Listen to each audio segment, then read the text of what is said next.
지금 이 순간 당신의 심장은 빚이라는 단어에 어떤 반응을 보이고 있나요?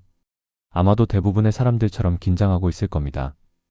빚, 그 한 글자만으로도 온몸에 경고음이 울리고 숨이 막혀오는 느낌을 받는다면 당신은 지금까지 빚의 진짜 정체를 모르고 살아온 것일지도 모릅니다. 우리는 태어나면서부터 빚을 악마로 배워왔습니다. 부모님은 말씀하셨죠. 빚만큼은 지지 마라. 학교에서도 사회에서도 같은 메시지를 반복해서 들었습니다. 빚은 나쁜 것, 피해야 할 것, 있으면 안 되는 것이라고 말입니다. 하지만 이 순간 전 세계 부자들의 재무제표를 들여다보면 놀라운 사실을 발견하게 됩니다. 그들 대부분이 엄청난 규모의 빚을 안고 있다는 것입니다. 어떻게 이런 일이 가능할까요? 빚이 나쁜 것이라면 왜 부자들은 더 많은 빚을 지고 있을까요? 이 모순적인 상황 뒤에는 우리가 전혀 모르고 있었던 빚의 비밀이 숨어 있습니다. 같은 빚을 지고도 어떤 사람은 삶이 무너지고 어떤 사람은 더욱 풍요로워집니다. 어떤 사람은 빚에 짓눌려 평생을 고통받고 어떤 사람은 빚을 디딤돌 삼아 경제적 자유에 한 걸음씩 다가갑니다. 이 차이는 운이나 타이밍의 문제가 아닙니다. 빚을 바라보는 관점과 활용하는 방법의 차이일 뿐입니다. 첫 번째로 알아야 할 진실은 빚 자체가 선악을 가지고 있지 않다는 것입니다.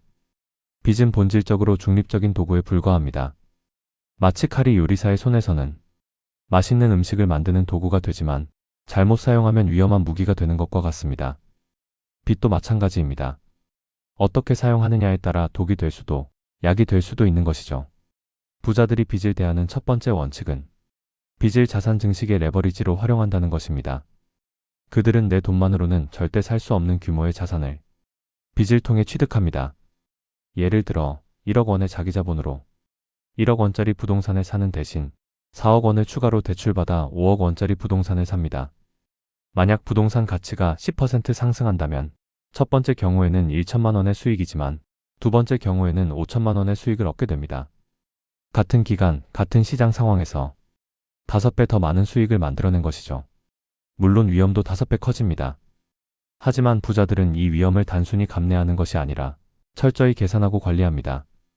그들은 자산의 안전성을 면밀히 분석하고 자신의 상환 능력을 정확히 파악한 후에만 빚을 활용합니다. 빚은 그들에게 시간을 사주는 도구이기도 합니다.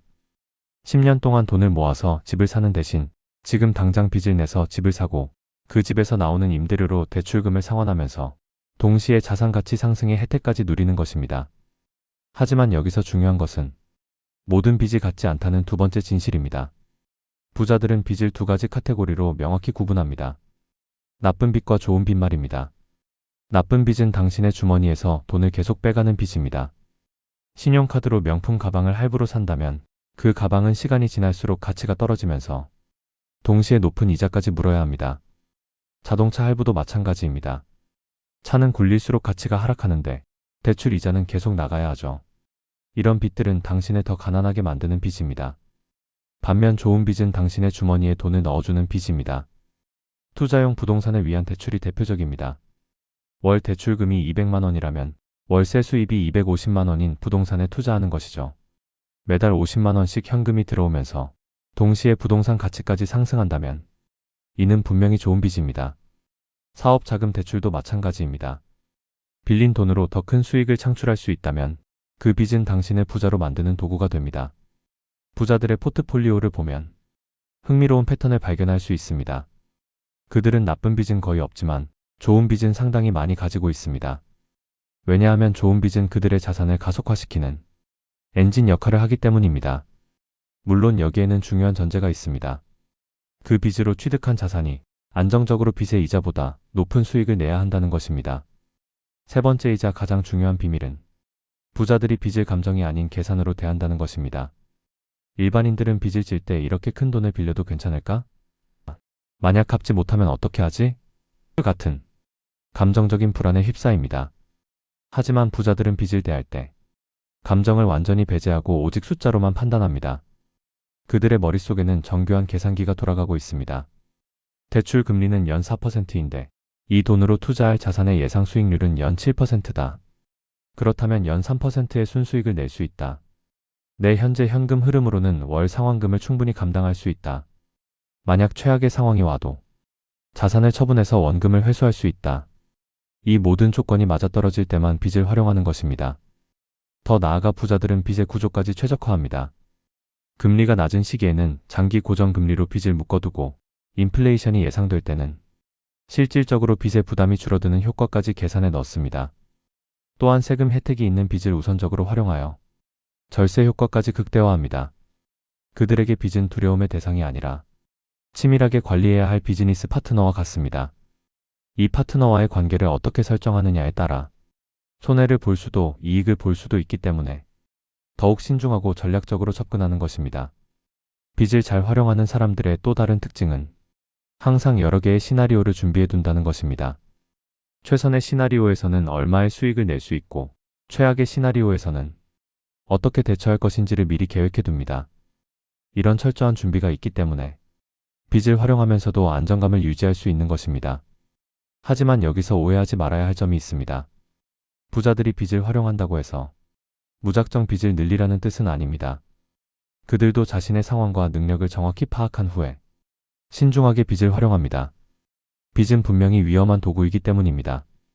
중요한 것은 빚에 대한 당신의 인식을 바꾸는 것입니다.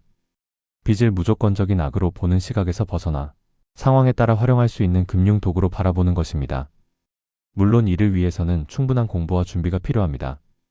부동산 시장에 대한 이해, 투자에 대한 지식, 자신의 재정 상황에 대한 정확한 파악이 선행되어야 하죠. 빚으로 성공한 사람들은 하나같이 말합니다. 빚이 무서운 것이 아니라 빚을 모르는 것이 무섭다고 말입니다. 빚의 원리를 이해하고 올바른 활용법을 안다면 빚은 당신의 경제적 자유를 앞당겨주는 강력한 동력이 될 수 있습니다. 당신이 지금 가지고 있는 빚은 어떤 빚인가요? 당신의 현금 흐름을 개선시켜주는 빚인가요? 아니면 악화시키는 빚인가요? 만약 후자라면 지금부터라도 그 빚을 정리하고 좋은 빚으로 전환하는 방법을 고민해보세요. 빚에 대한 두려움을 지식으로 바꾸고 감정적 판단을 합리적 계산으로 대체한다면 빚은 더 이상 당신을 올가매는 촉쇠가 아니라 당신을 자유롭게 해주는 날개가 될 것입니다.